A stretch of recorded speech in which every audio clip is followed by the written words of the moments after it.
तो लास्ट कि पॉडकास्ट में हमने बात किया था कि कैसे ये वीडियो पॉडकास्ट स्टूडियो हमें बेनिफिशियल है हमारे लिए। फर्स्ट ऑफ ऑल कि जैसे ही हम लोग एजुकेशन के लिए वर्क स्टार्ट किया तो उसमें बहुत सारे चैलेंजेस ये फेस आ रहे थे कि जैसे कि हम लोग एक्टिविटी बेस्ड लर्निंग की बात करते हैं या फिर बात करते हैं कि कैसे करके सीखने के लिए हमें क्या क्या चीज़ें करनी चाहिए। तो सबसे ज़्यादा चीज़ें आती हैं कि हमारे पास आइडियाज़ होते हैं या बच्चों के पास बहुत सारी बातें होती हैं और बहुत सारी चीज़ें वो करके ही देखते रहते हैं, क्योंकि जब भी आप किसी वर्क में इन्वॉल्व करोगे तो जब उनके हाथ काम करते हैं या उनका माइंड काम करता है तो वो करने पे ज़्यादा एक्टिव होते हैं rather than जब आप उनसे राइटिंग के लिए बोलोगे या तो फिर कुछ ऐसी चीज़ें जिसमें सिर्फ उनको बुक्स पे फोकस करना होता है तो वो उसमें बहुत कम इंटरेस्टिंग उनको फील आता है। तो जब वो किसी चीज़ों को बना रहे होते हैं, चाहे वो लकड़ी से बना रहे हों या कुछ मैकेनिकल चीज़ है तो उसमें वो चीज़ों को देख रहे हैं तो वो ज़्यादा एक्टिवली होते हैं, मतलब क्यूरोसिटी उनमें ज़्यादा होती है। तो बट जब हम इसको इसको स्टार्ट कर रहे हैं तो सबसे बड़ा चैलेंज ये फेस आता है कि उनके लिए कैसे कैसे नई नई चीज़ों को डेवलप किया जाए या कैसे उनको किस तरह के चीज़ों में इन्वॉल्व किया जाए। तो उसके लिए सबसे पहले हमने जब ये डिजिटल क्लासरूम डेवलप कर रहे थे तो उनको हमने बहुत सारे ब्लैंक पेपर दिए और उनको बोला कि इसमें आप हमारे पास किसी भी रूम में चार हमारे पास दीवारें हैं, तो उन सारी दीवारों को आप अपने से जैसे भी आपको फील करता है कि हमारी इस दीवार में क्या कलर होना चाहिए या कहाँ पे पेंटिंग्स होनी चाहिए या जो भी आपको पास आपके आइडियाज़ हैं वो आप अपने इस पेपर में डिज़ाइन करें और फिर धीरे धीरे हम उन सारी चीज़ों को इम्प्लीमेंट करेंगे इस रूम में। तो उनको लगा हाँ ये तो बहुत अच्छी चीज़ें हैं, तो हमने सारे बच्चों को लगभग 15 के आसपास बच्चे थे, तो हमने उनको ब्लैंक पेपर्स अवेलेबल कराए और सबको एक एक वॉल डिवाइड कर दिया कि आप नॉर्थ की वॉल को डिज़ाइन करेंगे या आप साउथ की वॉल को डिज़ाइन करेंगे। ऐसे करके किया तो फिर धीरे धीरे देखा कि बच्चों के पास बहुत सारे आइडियाज़ की सर हमारी यहाँ पे एक क्लॉक होनी चाहिए वॉल पे, हमारे पास डस्टबिन होना चाहिए और क्या कहते हैं इस वाली वॉल पे हमें इस तरह की पेंटिंग होनी चाहिए, यहाँ पे ब्लैक बोर्ड हम पूरा बड़ा फ्लोर से सीलिंग सीलिंग तक का हम एक ब्लैक बोर्ड बना देते हैं। तो ऐसे करके मेरे पास बहुत सारे आइडियाज़ आए।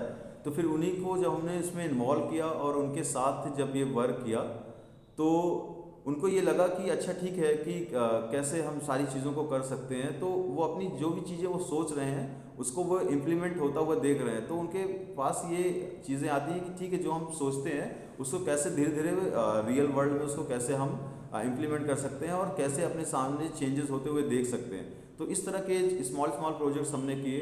फिर उसके बाद हमने एक कलर ब्लाइंडनेस की एक बुकलेट डिज़ाइन की जिसमें बच्चे खुद से ही उस बुकलेट से देख सकते हैं कि अगर उनको किसी तरीके से कुछ कलर ब्लाइंडनेस तो नहीं है। वो बुकलेट लेके वो अपने विलेज में भी गए और वहाँ पे भी बहुत सारे जो उनके आसपास के लोग थे और घर वालों थे उनके साथ में वो चीज़ें शेयर की। तो इससे नई नई चीज़ों से एक्टिविटी में वो काफ़ी इन्वॉल्वमेंट उनका मिलता है। तो इसी तरह फिर हमने सोचा कि कुछ ऐसे स्पेस हम भी डेवलप करें जहाँ पे हमारी तरह के जो आइडियाज़ होते जैसे हमारे पास छोटे छोटे आइडियाज़ हैं वैसे बहुत सारे लोग हमारी सिटी में होंगे या हमारे कंट्री में भी बहुत सारे जगह पे ऐसी ऐसी जो चीज़ें हो रही हैं, अगर उस तरह के लोग आपस में अपने आइडियाज़ शेयर करें और उस तरह की चीज़ें जो इम्प्लीमेंट हो सके हमारे नॉलेज शेयरिंग में या आइडियाज़ शेयरिंग में, तो उसके लिए जो भी प्लेटफॉर्म हम लोग डेवलप कर सकें और आपस में कोलैबोरेट कर सकें तो वो चीज़ें बेटर हो सकती है। तो टी शाला का जो हमारा ये स्पेस है वो बेसिकली इसी पे फोकस्ड है कि आप ऑल ओवर इंडिया में कहीं पे भी हैं और आपके पास एक जो जैसे कि हम ट्रेवल करते हैं बहुत सारी जगह पे न्यूज़ स्पेस जगह जाते हैं, वंडरिंग करते हैं या कोई हिमालयाज़ पे जा रहा है या कोई बीचेस पे जा रहा है या जो एक टूरिज़्म का एक पूरा सेक्टर है वो एक ऐसा एजुकेशनल टूरिज़्म भी हो सकता है कि आप अपने रूरल एरियाज़ में विलेज में या ऐसे किसी भी स्पेस पे इजीली जा सकते हैं और वहाँ पे आपको एक ऐसा safe plus neat and clean environment है कि वहाँ पे आप स्टे भी कर सकते हैं और जो भी आपकी नॉलेज है वो आप शेयर कर सकते हैं, बच्चों के साथ टाइम स्पेंड कर सकते हैं और उनको वो सारी नॉलेज आप दे सकते हैं जो आपके समय पे शायद आपको पास अवेलेबल नहीं थी और एक्सपीरियंस के साथ आपको वो मिल चुकी है। तो आपको डायरेक्ट वो आप उन लोगों से कनेक्ट कर सकते हैं और वो सारी चीज़ें उन लोगों से शेयर कर सकते हैं। तो इसी आइडियाज़ के साथ हम लोग ये इस पे आगे बढ़ रहे हैं और अभी जब जब तक वो स्पेस डेवलप हो रहा है तो फिर हम लोग चाह रहे थे कि इस बीच में बहुत सारे लोग जो जिनको मैं पहले से ही जानता था वो आपस में हम लोग एक बार कनेक्ट हों और अपने आइडियाज़ को शेयर करें कि कैसे हम चीज़ों को आगे बढ़ा सकते हैं। तो उसी कड़ी में अलग अलग लोगों से हम जुड़ रहे थे। और अभी सुनील ने जैसा कि बताया कि वो भी इस समय प्रयागराज में ही है और यहीं पे अपना सारा वर्क कर रहा है। तो जो भी चीज़ें जैसे जैसे आगे बढ़ रही हैं हम चीज़ों को शेयर कर रहे हैं। तो अभी के लिए जो भी हमारा नेक्स्ट प्रोजेक्ट होगा वो चीज़ें हम शेयर करेंगे। और इस बीच में मैं सुनील को चाहूँगा कि वो आगे अपनी बातों को कंटिन्यू कर सकते हैं। Right, so thanks Rohit, Rishabh. तो अब जैसे हमने पिछली बार एप्लीकेशंस की बात की, तो इस बार हम कोशिश कर रहे हैं समझने की किस तरह की जॉब अपॉर्चुनिटीज हम इस वीडियो पॉडकास्ट स्टूडियो के थ्रू प्रोवाइड कर सकते हैं, या फिर किस तरह के लोग हैं जो हमसे जुड़ सकते हैं और उनके लिए एक अच्छी अपॉर्चुनिटी हो सकती है कि उनके लिए कुछ नया जॉब के बारे में मतलब जॉब अवेलेबल हो सकेगा। ओके, वीडियो पॉडकास्ट तो स्टूडियो जैसे के कि बात बनी से आप देखिए, जो ये वीडियो पॉडकास्ट स्टूडियो डेवलप हो रहा है तो बेसिकली आप देखते थे कि पहले फ़ोटो स्टूडियो हमारे पास आसपास बहुत सारे फ़ोटो स्टूडियोज़ हुआ करते थे। आज भी हमारे पास बहुत सारे आसपास देखेंगे तो सारे फ़ोटो स्टूडियोज़ अवेलेबल हैं और वो डिजिटली वर्क कर रहे हैं।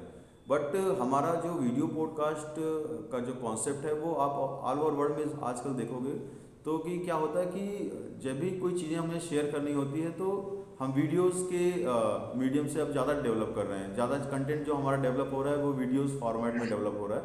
तो जब भी आप किसी चीज़ को शेयर करने के लिए एक इमेज शो करते हो तो उसमें आपको कुछ सारी चीज़ें आप उसमें शेयर नहीं कर सकते हैं। या फिर जब भी कोई आप कंटेंट डेवलप करते हैं तो एक ऐसा होता है कि आप उसे देखते हैं तो फिर जो एक आपका व्यू होता है वो आप उसको फिर दूसरी चीज़ देखते हैं। तो लेकिन जब वीडियो में कोई चीज़ आप देखते हो तो वो सारी चीज़ें डिस्क्राइब होती रहती हैं या आप उसमें टाइम स्पेंड करते हैं तो आप उसको देखते हैं कि हाँ हम कैसे चीज़ों को देख पा रहे हैं। अगर आपको कोई प्रोडक्ट है तो आप उसको पहले आप उसकी इमेज सर्च करोगे या तो अगर आपको उसका वीडियो अवेलेबल है तो आप उसका वीडियो देखोगे क्योंकि वीडियोज़ में बहुत सारी डिटेल्स में चीज़ें आ जाती हैं। तो वीडियो पॉडकास्ट स्टूडियो में भी आप क्या है कि अपने बारे में आपने किस तरह की सर्विसेज अगर आप दे रहे हो, कोई भी लोकल सर्विसेज जो आप अपने एरियाज़ में दे रहे हो तो उसके बारे में शेयर की जा सकती हैं। प्लस अगर कोई आपके पास प्रोडक्ट है जो लोकली अपने आसपास के लिए वर्क कर रहा है तो आप उसके बारे में चीज़ों को शेयर कर सकते हैं। प्लस जो हमारे एजुकेशनल फील्ड में आप देखोगे कि बहुत सारे ऐसे टीचर्स हैं जो ऑनलाइन क्लासेस ले रहे हैं तो वहाँ पे उस तरह की चीज़ें भी इक्विपमेंट्स रहेंगे। तो अगर आपको ऑनलाइन क्लासेस लेनी है तो वहाँ पे टीचर्स अपनी क्लासेस को ऑनलाइन भी ले सकते हैं।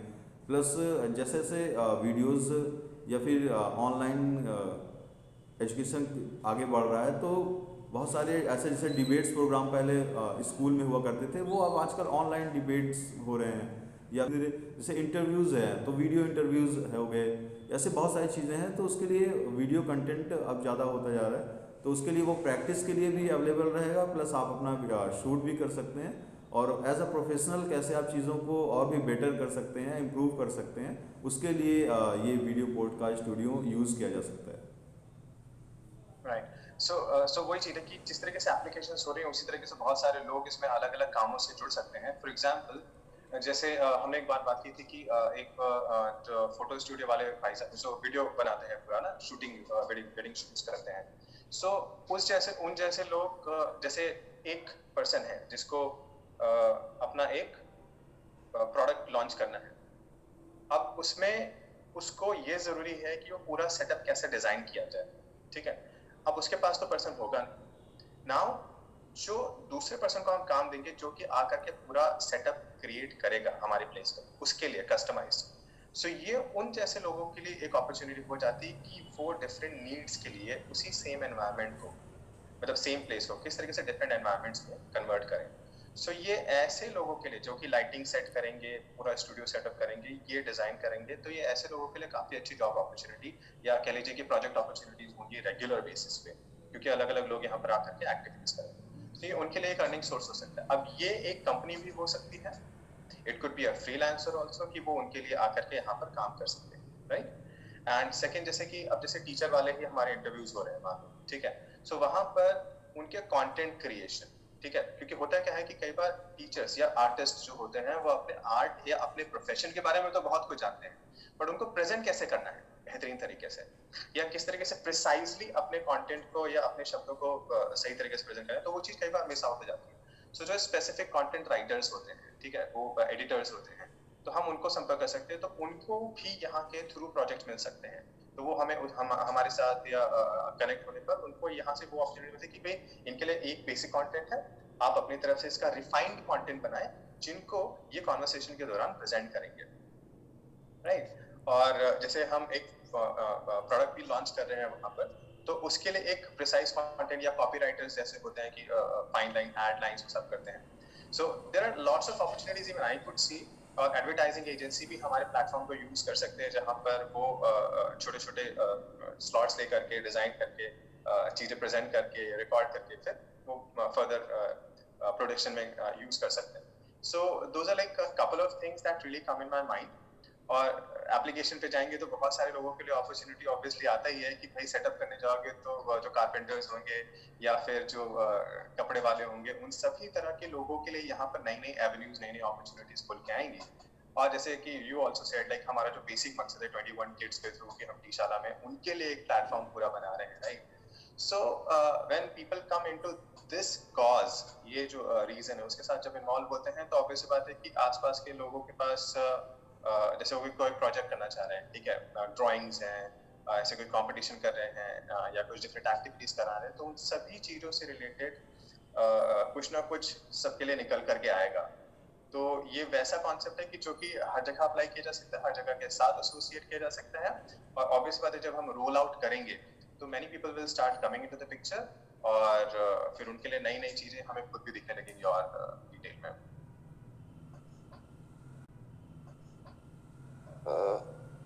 I think, Sunil, you have does the right thing. The point is, हम सभी लोग खोज में हैं, किसी न किसी चीज की खोज में हैं, और टाइम और जिंदगी छोटी है, तो सभी चीजों को ढूंढने का एक आसान तरीका बनाना, चाहे उसको मार्केटिंग का तरीका कहिए या अपने इंटरेस्ट की चीजों को खोजना या अपनी हॉबीज को सेटिस्फाई करना।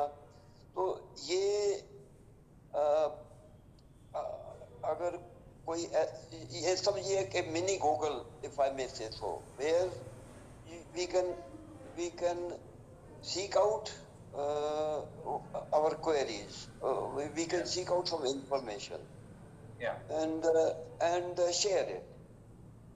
So I think we seem to be on right track as far as objective is concerned. We understand that. Now how to sort of develop it, that's where our common knowledge will be helpful. So basically आपने सही कहा कि जैसे mini Google है, तो basically इसको हम एक इकोसिस्टम की तरह देख रहे हैं कि जहाँ पर धीरे धीरे करके एक एक कंपोनेंट ऐड अप होता जाएगा और अलग अलग एरियाज में डाइवर्सिफाइड होता जाएगा, और जैसे जैसे डाइवर्सिफाइड होता जाएगा लोगों के लिए बहुत सारी अपॉर्चुनिटीज खुलती जाएंगी।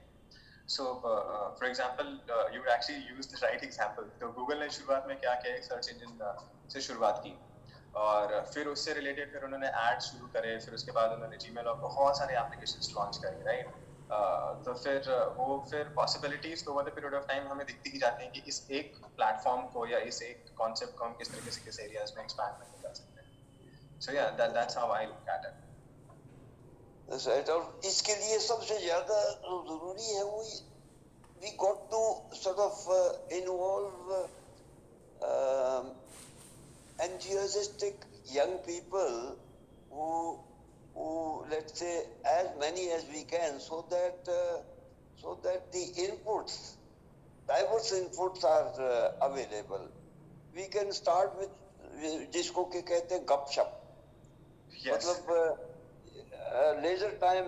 Let's begin with that we are spending a leisure time for gupshup, and out of that something will emerge.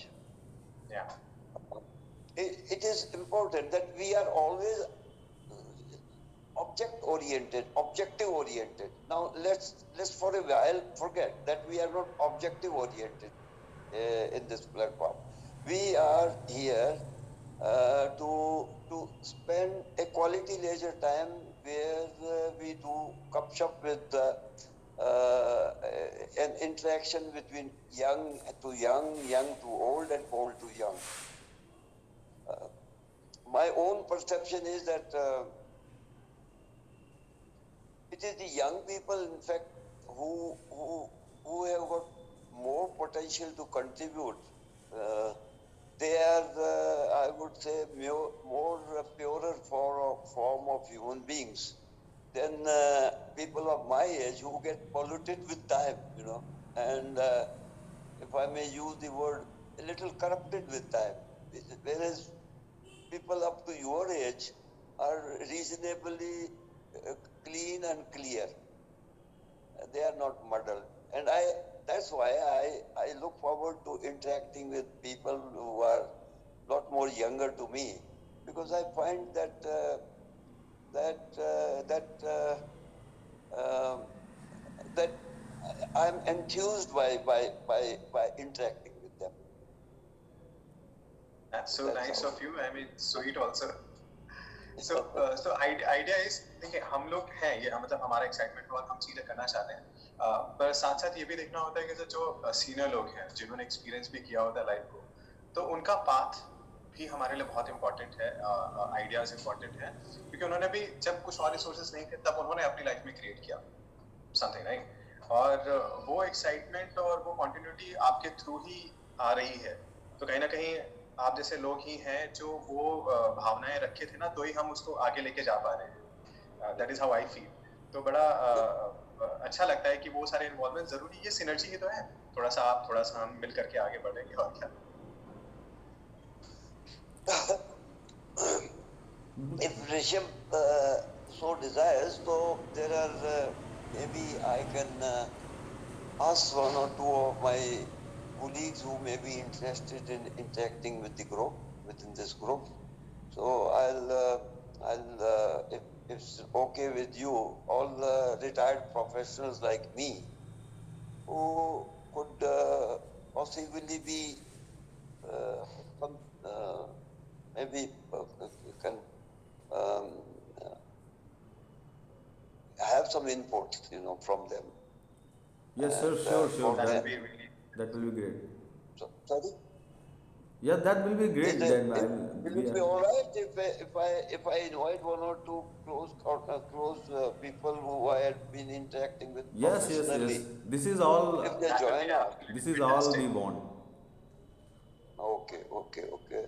I'll start looking for that, because Rishabh, let me tell you, there, at my age, you know, we start living in the past. We just start recollecting what we gone through. That's not a very healthy thing to do. I mean, there must be something where we can look forward. Even if you are a ripe age of like me, I mean, there is still, as many years as I have got, let's say, I have been granted by the great Almighty. Why should I just continue looking back, and why shouldn't I look what is ahead? I'm optimistic.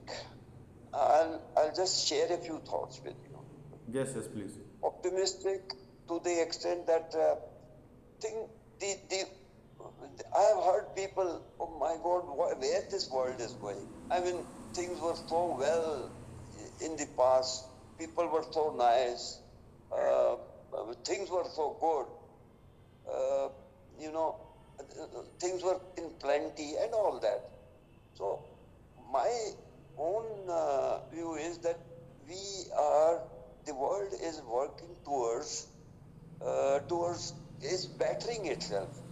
We collectively. Yes, totally agree. What we were yesterday, we were ahead of that, and we'll go forward, and we are collectively we are choosing a right direction. Maybe nature is also helping us.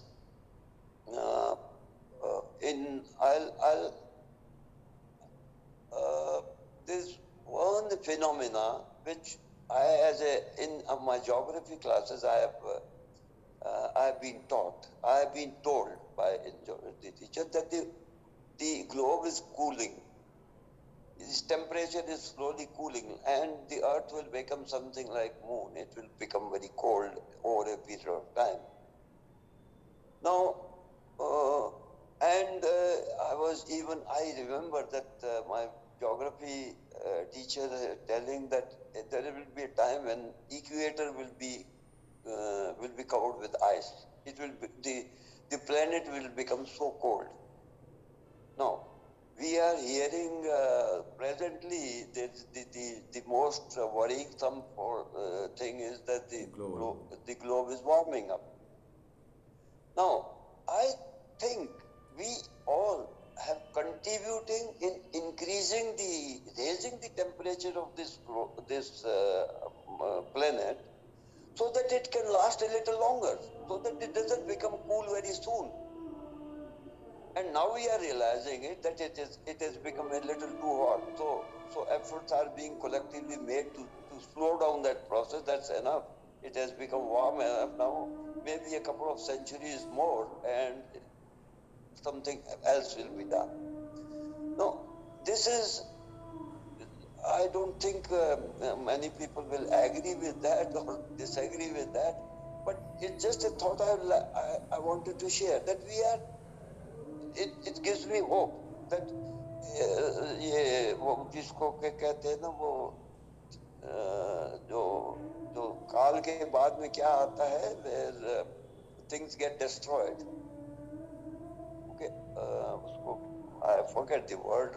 It's a nice Hindi word. So तांडव. Sorry. तांडव कहते हैं क्या? The तांडव नहीं, when it is predicted that the universe will everything on this planet will get destroyed. कयामत का दिन. Kayamat, that's right, Kayamat. There is a Hindi word for that also. So Pralay. Pralay, yeah. Pralay, that's right, Pralay. So what probably we unconsciously we have put the Pralay time a little farther from us by warming up this globe unintentionally. It's just possible. Similarly, I see that overall, I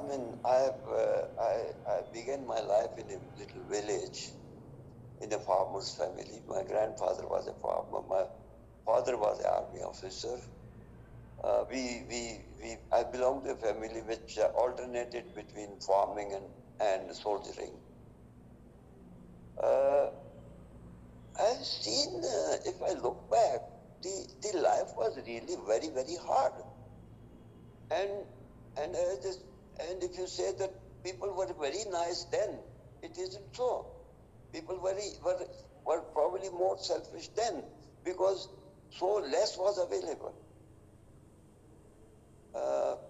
So if we have abundance of resources, obviously then there will not be many Ghaznavis who will be coming to invade. I mean, generally, why